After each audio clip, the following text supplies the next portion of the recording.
Hello boys. So this week we are going to carry on working on spreadsheets. We're going to look at this idea of projected profit and loss over the period of a year. So this is the idea that if you've got a business idea, we're going to go along to the bank or some other sort of investor like we've seen on Dragon's Den, and we want to say, hey, I've got this company idea. It's not going to make money straight away, but in the long run it's going to make me a lot of money. Invest in me so I can get this company off the ground. So what we're going to end up with is a graph or a chart showing us when we're going to make some money. So at the moment, the red line is showing my income, cumulative income, and the blue line is showing my expenses. And what I want to know is when will I make more money than I'm spending? And in this model, it shows me that's in August. Okay, so what I'm going to do here is start to delete everything and show you how we make this. I'm not going to redo the titles. You can freeze the video and copy those. This is simpler than the other spreadsheets we've done, by the way. First thing, I'm going to do this for a period of 1 year. So I'm going to type Jan in there. I'm just going to drag this down and that should auto-populate for the period of 1 year. If I wanted to do it over several years, 3 years, it's common practice to sort of do this over a 3-year plan. Any investor is going to want to know that you can plan more than a year in advance. Now, for my model, I'm going to say my monthly expenditure, I'm just going to nominal figure £1,200 per month. Okay. Now, income, I'm going to say I'm going to earn 500 in the first month, and as my product grows, it will become more popular. So the idea is I will slowly sell more and more each month until I get to a sort of market saturation point. Another clever thing we can do with a spreadsheet. So 500 and 700, the difference being 200. If I select the two cells and then drag down, a spreadsheet will recognize the sequence there and just calculate it down. So by the end of the year, I should be making 2,700 a month. Okay. Now, at the moment, I can see that in May, I will make more money than I've spent, so I'll be £100 in profit here, but I won't be because I was £700 in debt here, 500 in debt here, so I need to sort of have this idea of cumulatively what's happening throughout the year. So what I can do here, I'm going to copy this value into here.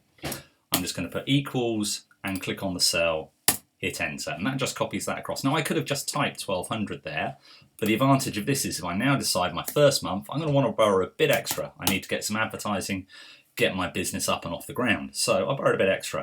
Changing it there instantly changes it here. Now, the next month's profit will be this cell plus this cell, and then the cell after that will be that cell plus that cell. So let's look at this. So that is going to equal the sum, open brackets, doesn't matter which way round I go, because it's addition, that plus that, close the brackets, hit enter.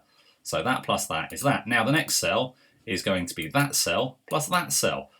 All I have to do is click this and drag it down and that will just auto-populate.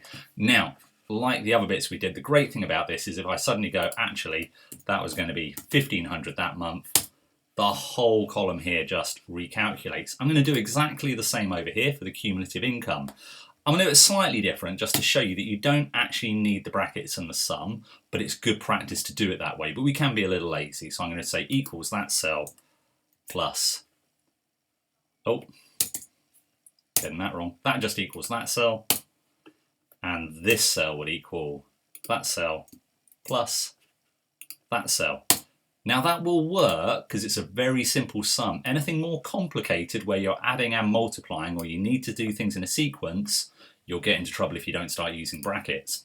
Okay, so now I can still see here that from this point of view, the points at which I will get into profit. So we can see here about October, I'm going to be making more money than I've spent.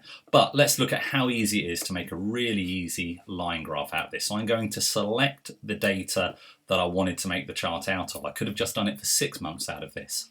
I simply click on the chart, insert chart here, and whoomp, it's done straight away.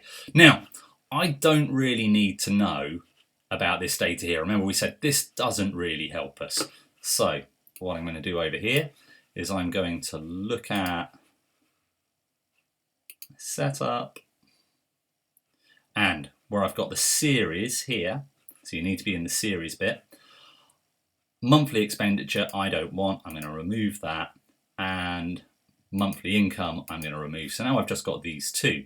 Now, I can also look at, you can also, by the way, choose from a whole range of different charts. That doesn't work for what I'm doing here. So I'm going to leave it at that. I've got to go back and delete those again now, rather annoyingly.